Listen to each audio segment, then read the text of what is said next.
Добрый день! Сегодня у нас 19 августа. Мы продолжаем исследование исчезнувших деревень Удмуртии. Сегодня приехали в Малопургинский район. И вот нам расскажет об данной деревне. Деревня называлась Малиновка. Глава сельской администрации Норьинской Николай Георгиевич Зайцев. Слева от меня стоит Николай Георгиевич. Кто нам расскажет об этой деревне? Я думаю, что лучше меня тут коренной житель этой деревни, который сегодня проживает в Красном Яру, тоже исчезнувшая бывшая деревня, является старостой этой деревни, но тут они друг от друга недалеко, и поэтому предоставим слово Пискотину Сергею Геннадьевичу. Пускай вспомнит про свою деревню, про свою молодость. Ну, эта деревня где-то в 20-х годах организовалась. Мой дед ездил в Москву, в Калинину, за разрешением, чтобы обосновать эту деревню. Вот с тех пор и началось существование деревни. Откуда вы родом? Вот здесь был мой дом. Сейчас, конечно, все заросло тут. Вот эти березы, которые были посажены. И вот расскажи-ка, вот как они чудом сохранились-то, вот благодаря кому?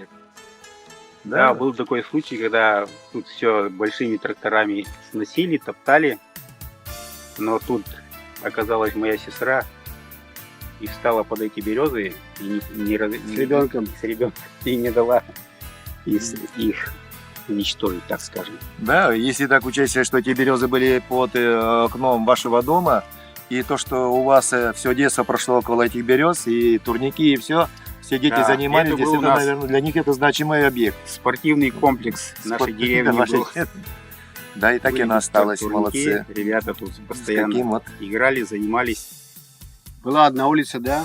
Да. Сколько дворов было? Двусторонняя улица была, с обоих сторон дома были. Ну, в пределах 60 дворов было тут. Вся инфраструктура была. Чем занимались люди? Ну что, здесь было 2 фермы, конный, курятник. Много и работы. Кузница, мельница. Ну, и, люди работали, передовое хозяйство, то есть было, здесь одни из лучших, урожай получали. Здесь поля очень богатые были, да. После Корчевки, и поэтому урожаи отменные были. Как бы считалось,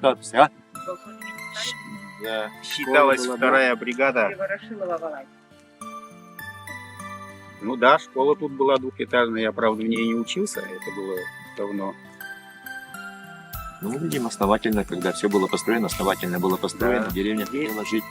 Здесь была пасека, которая постоянно в районе первое место занимала. Она до сих пор остатки были колхозные, потом перешла на колхоз имени Ленина, какое-то было. Ну и лет 5 лет уже она не существует, она зарастает. Да. Ну и почему же все-таки деревня Малиновка попала в разряд неперспективных? С чем это связано? Ну, это видно Далеко, такое было. Много ведь деревень кончилось. Вот, даже вот этот тоже Красный Яр. Все сначала, убрали, допустим, места работы, фермы все позакрывали, школы, магазины, и люди разъехались. Какие годы примерно это было? Ну вот это 70-е, 50-е годы, где-то так началось. И вот мы на новом месте. Это хутор Норья, исчезнувшая деревня. Об этой исчезнувшей деревне нам расскажет наш знакомый Сергей Геннадьевич. Ну, я мало что помню про эту деревню. Она уже кончалась, когда я еще маленький был. Помню один дом, склады были с зерном. Туда комбайны, вот, допустим, с полей убирали, завозили сюда. Здесь вот последний дом Каратаева Клавдия Кузьминична была. Это какая? Это учительница. Она меня еще учила по биологии. Пешком ходила вот каждый день в школу. Сколько километров? Километр 4. 4 есть, потому что она еще ведь пешком ходила, еще такая мощная, такая компактная женщина была. Ей ногами тяжело приходилось ходить. Уже в 80-х годах, после каких-то она годах 80-х годах купила дом уже в Норье. там же жила и преподавала. И здесь отец Кузьма Павлович у нее был. И вот много лет я помню, что один дом существовал у них.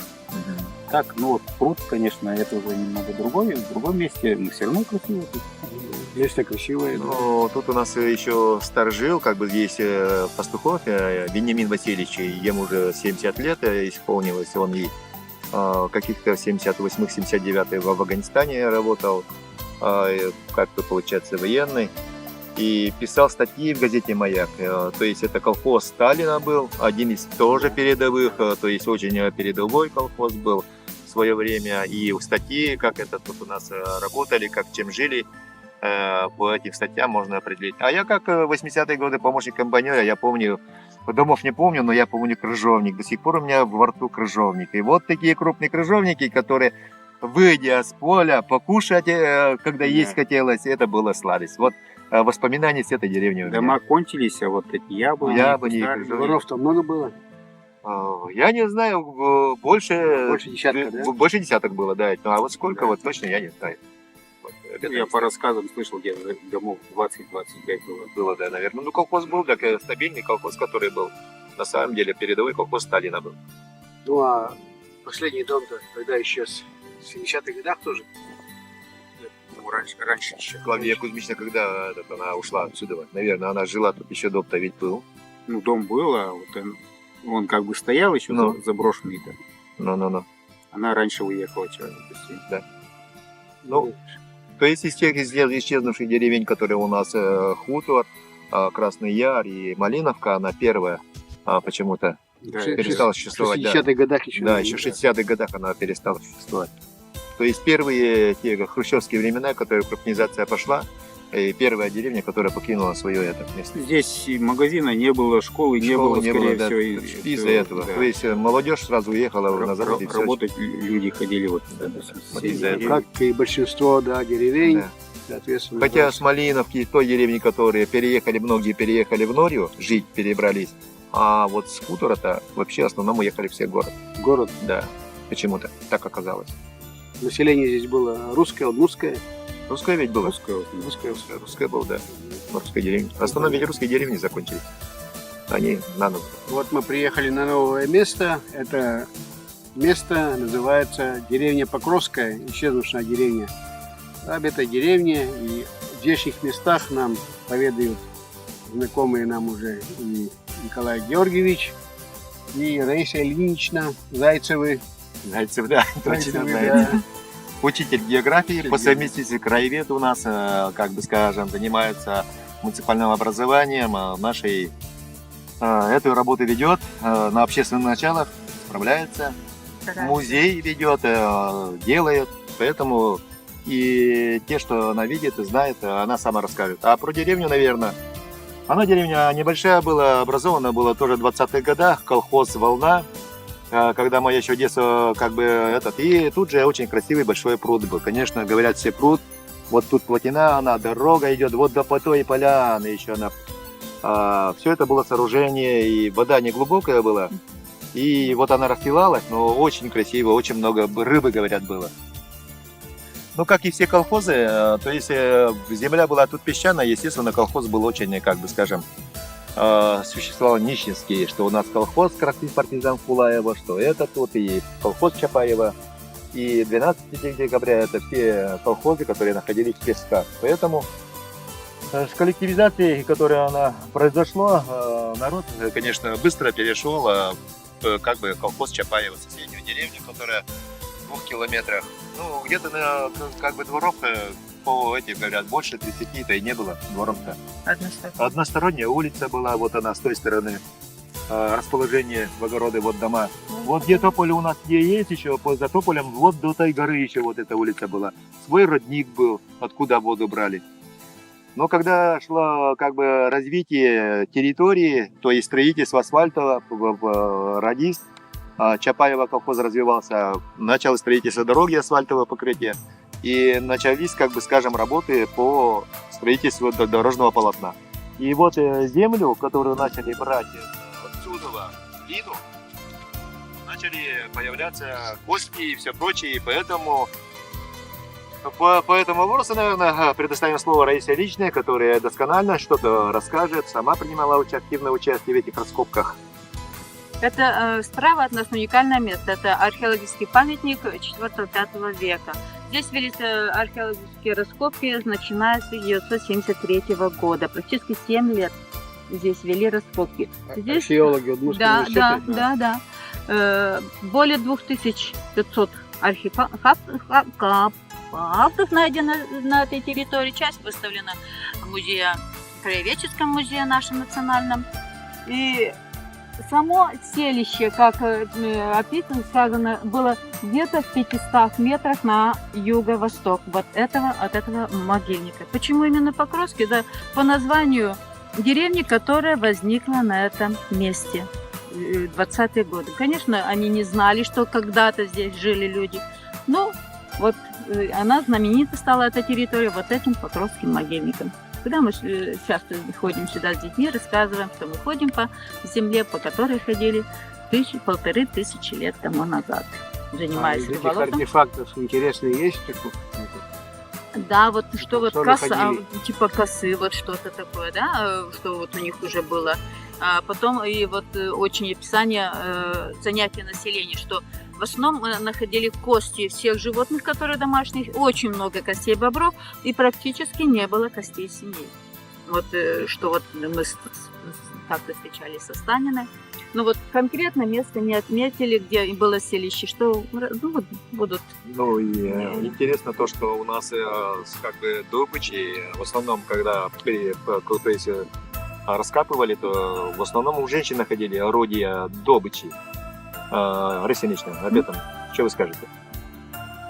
Орудия добычи, добытчиками кто являлся в те времена-то?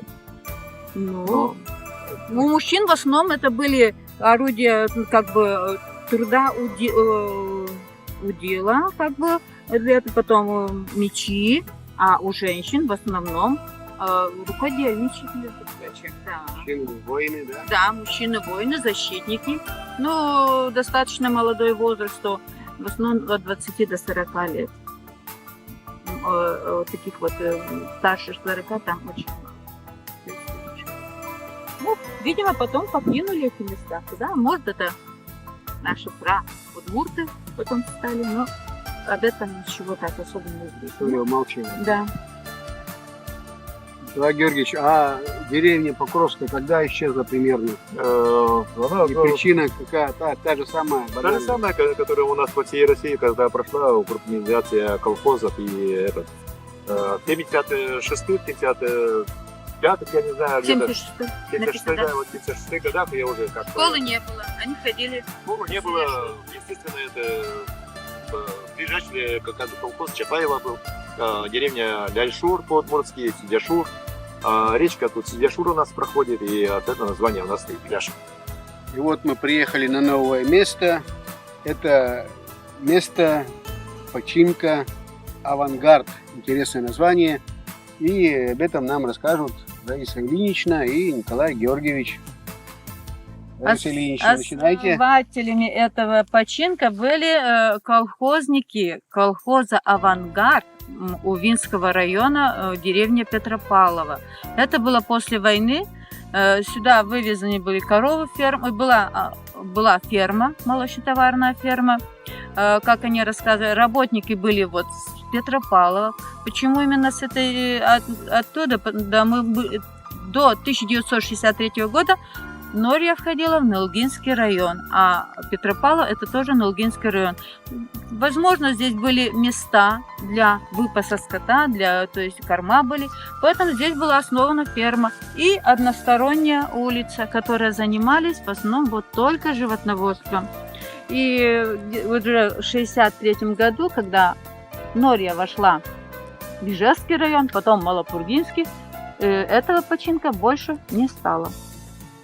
Люди частично снова уехали в Петропавлово часть, а часть перешли в деревню Кулаево.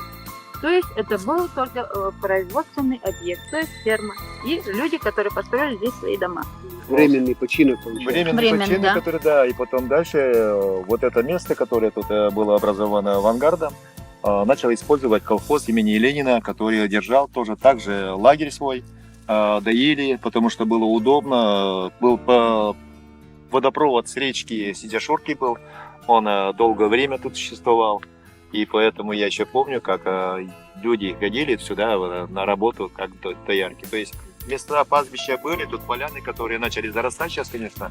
Тогда время было, и в основном-то скотина вся паслась в лесу, ведь корма достаточно было. Все поля, которые были луга, все обкашивалось и сеялось. А в лесу в основном вот эти поляны, они были использованы под лагерь. Да, и здесь был свой пруд. Ой, И ну, даже да-да. они фляги с этим с молоком Охлаждали. отпускали. Холодный родник, то есть очень Слушай, холодный. Это он уже построил. Холодный родник, которые, да, и освобождались, если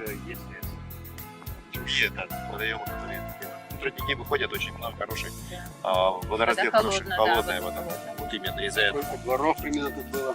Где-то во дворов 14. То есть это в основном работники вот этого, этой фермы.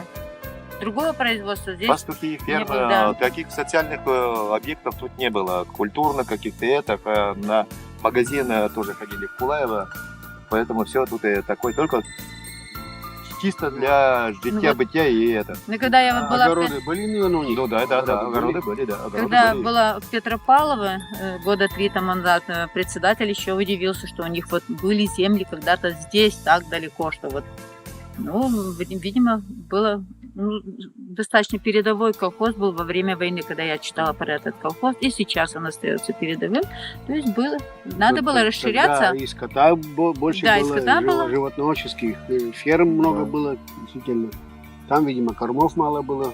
Вот Да, и это раздолье, привело, да, что Пустующие здесь земли, возникли которые, вот, и теперь, ну, многие не знают про эту историю, почему он так называется. Ну, вот надо, конечно, это говорить, Ну, вот рассказывать, сейчас пока узнают. есть еще старое поколение, которое знает про эти территории. А в Петропавлово уже там несколько человек осталось, которые что-то еще знают. Вот я обращалась в школу там, чтобы собрали все-таки материал.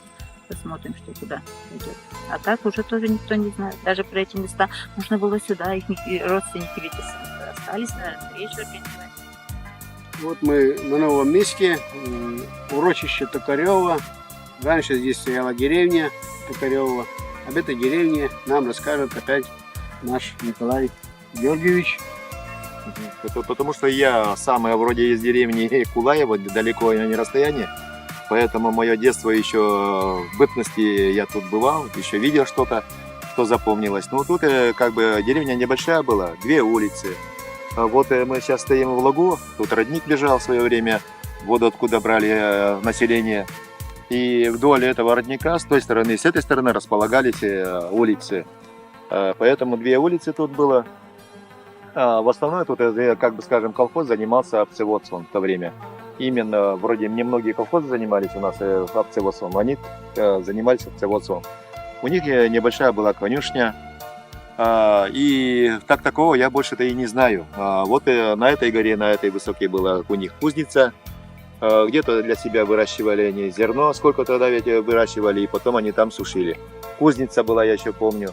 Вот что и мне запомнилось больше. Школы здесь не было, наверное. Школы не было. Школа, они в Ивано-Самарск ходили, тут в начальный класс ходили, тут потому что через Постовку речка, тут Ивано-Самарск деревня недалеко, поэтому им туда было удобней.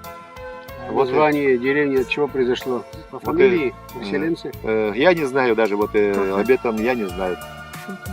Токарева, откуда, от чего оно название А образовалось? что Нуриан Токарев я существовала татыш? Токарев, ну, состав. Они отсюда? Не отсюда ли, я не знаю. Фамилии Токарева-то были тут, да? У нас Да. в Нуре Есть такие Токарева, да, такие есть. Вот, может, по фамилии переселенцев.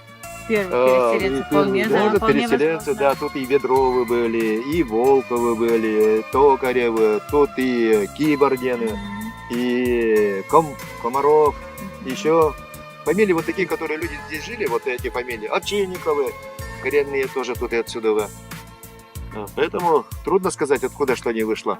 Ну и когда примерно деревня исчезла, Да, и деревня точно исчезла, она последний дом в 75-м или 76-м году. Вот последний этот ушли. Последние Житель, жители. да, житель, Ну. который, говорит, заканчивал 10 класс, и уходил он последним. Ну, его тоже, вообще-то я читала, что с Кулаева, выходцы из Кулаева, Мгм. вот Основали, да? основали эту деревню. Ну, в каком Да, году? вот в Архиндах. Ну, тоже это 20-е годы, после 20-х, когда началась коллективизация. И вот И, несогласные, несогласные, да, которые вот они, реформами, да, может да. быть, и заселяли Вот, новые вот места, такой материал которые... я читала может про быть, да. Токарева. Мы же, многие они образовались именно после революции, с коллективизации, когда проходило основание. Наверное, первая волна. Первая волна, которая образовались деревни у нас многие.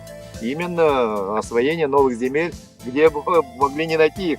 Или такого занимались своим делом. Вот и открывали несколько недовольных советской власти людей, основывали деревни. В деревне жили в основном удмурты и русские. Вот тут-то, Буду сказать. ну, Или тут и в основном удмурты. Вот удмурты, Если да. тут, если посмотрите, Один-два, может, два хотя бы русских есть, есть, да. русские, да, но в Волочане. основном, да, удмурты. В основном удмурты. Да. Тем более, если Где-то Бывает, какие удмурты. родственные узы кого-то связывали, кто-то притянул, может, как-то. А так в основном костяк тут удмуртов.